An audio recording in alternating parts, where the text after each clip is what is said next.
안녕하십니까. 국토안전관리원 국가내진센터 강기병 차장입니다.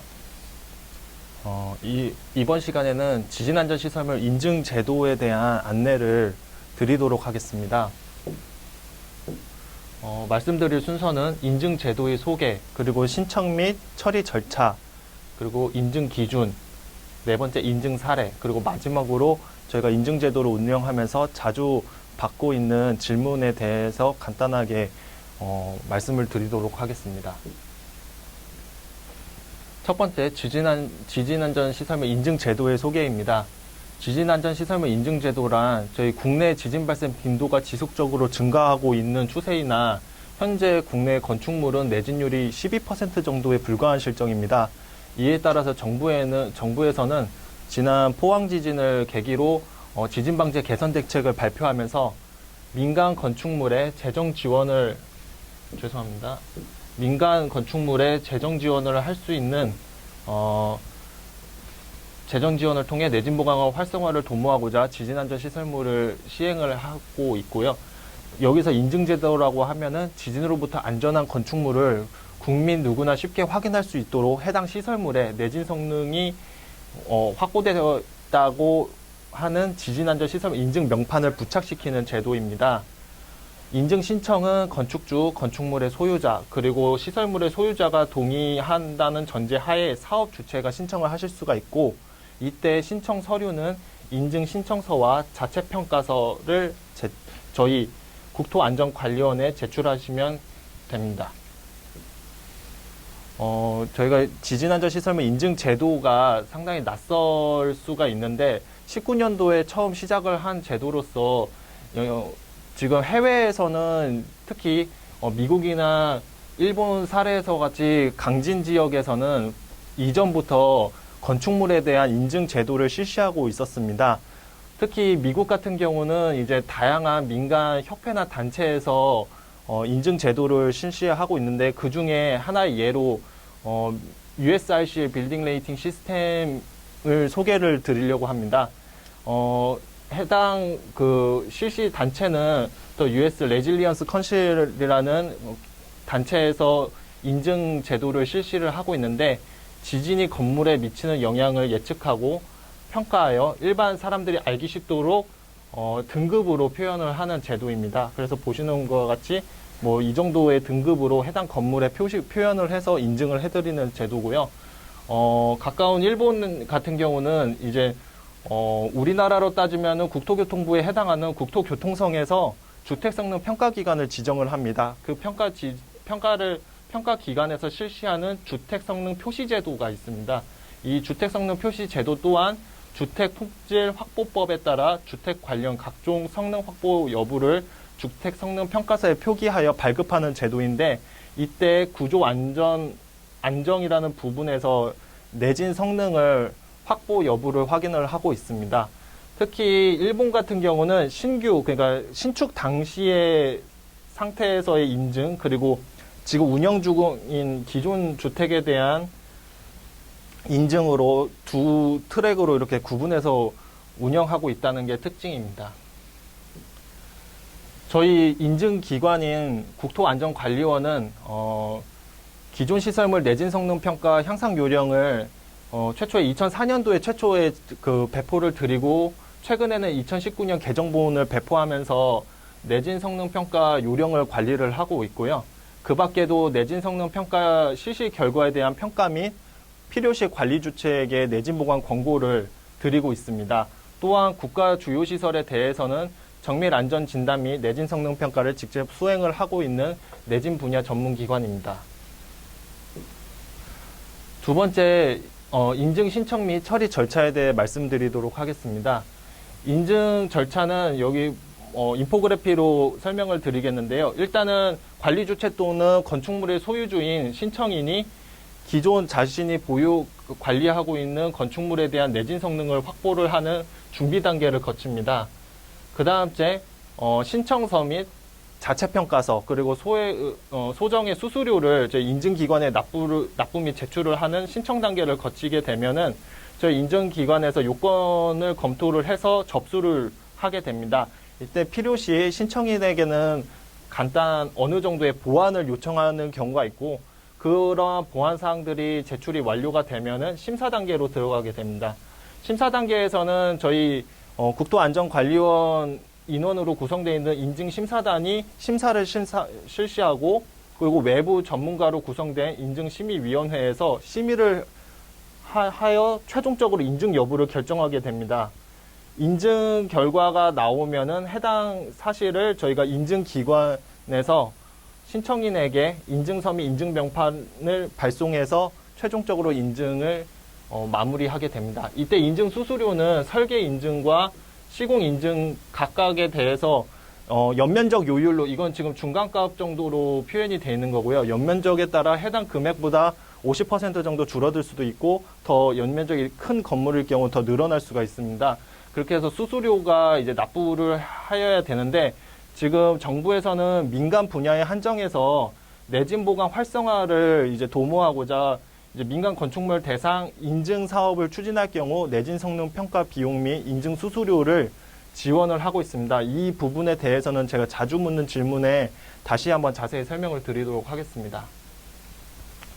다음으로 인증 신청 시 제출해 주셔야 되는 자체평가서 작성 요령에 대해 말씀을 드리겠습니다. 자체평가서는 지진안전시설 인증에 관한 규칙, 행정안전부 고시에 따라서 그 근거를 두고 있고요. 작성자는 신청 건축물의 내진 성능 평가를 실시한 자가 작성을 하시면 되겠습니다.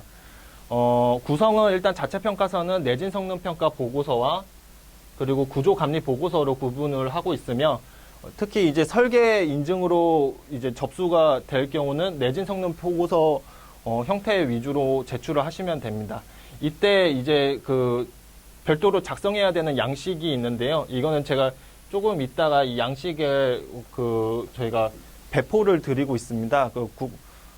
내진보강 지원 사이트, 지원센터라는 웹페이지에서 해당 별지 서식을 제공해 드리고, 이거에 대해서 좀 설명을 드리면은, 저희가 지금 저희 기관에서 이제 배포하고 있는 자체평가서 양식인데, 일단은 첫 번째는 여기 이제 작성자에 대한 소속과 성함 그리고 날인을 포함을 꼭 해주셔야 되고요. 그다음 이제 일반 사항 같은 경우는 해당 시설물의 개요와 또 내진 성능 평가를 실시할 때 참고하셨던 서류들에 대한 존부 여부들을 이제 기입을 하시도록 되어 있습니다. 다음 페이지로 보시면은 이제 본 인증 분야에 대해서 이제 각 인증 항목에 대한 그 해당 시설물이 보유하고 있는 그 내진 성능 정보들을 이제 작성을 해주시고, 그 다음 이제 증빙자료 칸에는 해당 내진 성능 평가 보고서 내에 이런 사실을 입증할 수 있는 자료들이 어디에 위치하고 있나를 기재해 주시는 형태로 작성을 해주시게 되는데요. 저희가 이제 이 작성된 자체평가서 양식을 통해서 앞으로 말씀드린 인증 심사를 진행을 하게 됩니다.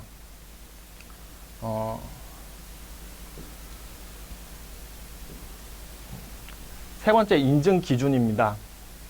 저희 인증기관에서는 인증을 심사를 할 때 일단은 신청인의 신청서를 접수를 하고, 앞전에 말씀드렸던 관리원 내 전문 인력이 인증심사단을 구성을 해서 서류 검토와 현장 실사를 실시를 합니다. 그래서 인증심사 결과를 어느 정도 정리가 완료가 되면은 저희가 외부 전문가분들로 구성이 되어 있는 인증심의위원회에서 심의를 거쳐서 인증 여부를 결정하도록 하고 있습니다. 이때 인증의 항목은 총 10가지 항목인데, 특히 이제 설계 인증일 경우는 총 5가지의 항목으로 진행이 되고 있습니다. 이거는 제가 그 다음에 심사 기준에 대해서 좀 말씀을 드릴 때 좀 자세히 말씀을 드리겠고요.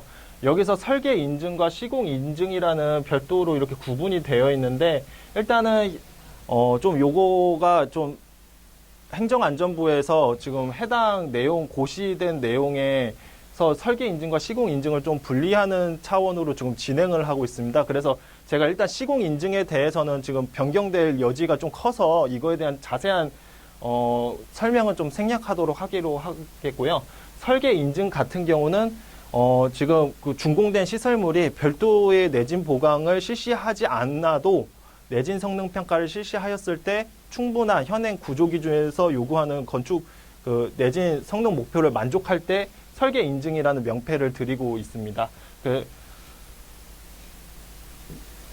다음으로 인증 심사 시에 저희가 주요 보는 사항을 말씀드리면은 일단은 첫 번째 지진 위험도 산정의 적정성 부분에서는 저희가 건축 구조 기준에 따라 지역 개수가 적절하게 설정이 되었는지를 보고 있고, 그 다음째 집안 조사 등 적정한 해당 시설물이 위치한 집안에 대한 근거 자료를 바탕으로 집안 등급이 적정하게 설정이 되었는지를 보고 있습니다.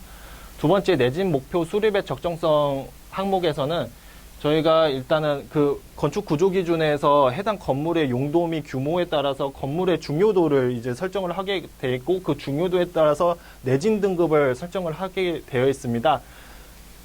당연히 이제 건축 구조 기준에서 요구하는 해당 시설물 용도에 맞는 내진 등급 이상으로, 그러니까 만약에 내진 등급 1등급의 시설물이면 1등급이나 특등급 정도로 이제 성능 목표를 이제 가지고 지진 하중 및 성능 목표를 설정을 해야 됩니다. 이때 성능 목표는 다들 잘 아시다시피 해당 건축물의 구조 요소와 비구조 요소 측면에서 기능 수행, 즉시 복구, 인명 보호, 붕괴 방지 여부를 목표로 설정을 합니다. 특히 이제 만약 이제 인증을 KDS 4117 기준에 의해서 이제 진행을 하고자 할 경우에는 이제 비구조 요소의 내진 성능 평가 범위 및 방법을 선정을 하도록 되어 있는데, 일단은 이때 이제 비구조 요소의 내진 성능 평가 범위는 저희 요령에서는 해석적인 방법, 그리고 해당 마감재를 실험해서 실험적인 평가 방법, 그리고 내진 성능 보유를 입증할 수 있는 입증 자료와 함께 사양적 절차를 통해서 내진 성능 평가를 실시하는 세 가지의 절차가 안내가 되어 있습니다. 다만 지금 KDS 4117에서 요구하고 있는 비구조 요소의 내진 성능 평가는 아까 말씀드린 대로 인증을 KDS 4117 최근 개정된 가장 최신 설계 기준의 만족 여부로 인증서를 받고자 할 경우에 필요한 거고요. 그러지 않은 경우는 KBC 2016으로 인증서를 드릴 수가 있습니다. 세 번째 해석 모델의 적정성 항목에서는 저희가 이제 요령에서 요구하고 있는 현장 조사 및 재료 시험을 해서 해당 구조 재료의 재료 강도를 적절하게 이제 확인을 하고, 그 다음 이제 설계 도서 및 현장 조사를 결과를 바탕으로 해서 현 시설물의 상태를 정확하게 반영한 구조 해석 모델링을 하였는지 여부입니다. 이때 이제 구조 해석 모델링은 재료 강도를 어떻게 이제 판단해서 넣었는지, 그리고 비구조 요소, 특히 조적 체온벽 또는 허리벽의 모델링 여부, 그리고 해당 지금 운영 중인 시설물의 바닥 하중 및 중량물 설치 상태 등을 반영을 해서 해석 모델링을 작성을 하여야 합니다. 다음으로 모델링의 적정성 파트에서는 이렇게 제작된 구조 해석 모델링을 어떠한 해석 방법으로 적용을 할 것인가에 대한 결정인데요. 이때 이제 관리원 요령에서는 이제 선형이냐 비선형이냐 아니면은 동적 해석이냐 정적 해석이냐로 해서 총 4가지의 이제 해석 방법을 제시해 드리고 있습니다. 그러면 각 해석 방법에서는 이 해당 선택하는 해석법에 대한 제한 조건들이 있습니다. 그런 제한 조건들을 이제 비정형성 또는 고차 모드 지배 유무 등 해석 방법 선정에 충분한 근거를 함께 보고서에 기재가 되어 있는지를 확인을 하고 있습니다. 다음 5번째 마지막인데요. 성능 수준 판정의 적정성은 저희가 이제 신청하신 시설물이 성능 수준을 결정을 하였을 때 건축 구조 기준에 따른 성능 목표가 만족이 되었는지를 최종적으로 확인을 하는데, 이때 관리원 요령에서는 해당 시설물의 성능 수준을 이제 층 변형가 뿐만 아니라 구조 부재 및 층별 연직하중 분담률이 이제 일정 목표하는 이제 성능 수준의 80% 이상이 되는지로 결정을 하도록 되어 있습니다. 이거와 추가를 해서 지진 하중에 대한 기초의 안전성이 확인이 되어야 되고요. 또 마지막으로 이제 최신 이제 건축 구조 기준에 이제 준해서 이제 실시를 하는 경우에는 비구조 요소가 이제 내진 성능 목표에 만족하는지까지 확인을 하고 또 지하 구조물의 내진 성능 확인이 필요합니다.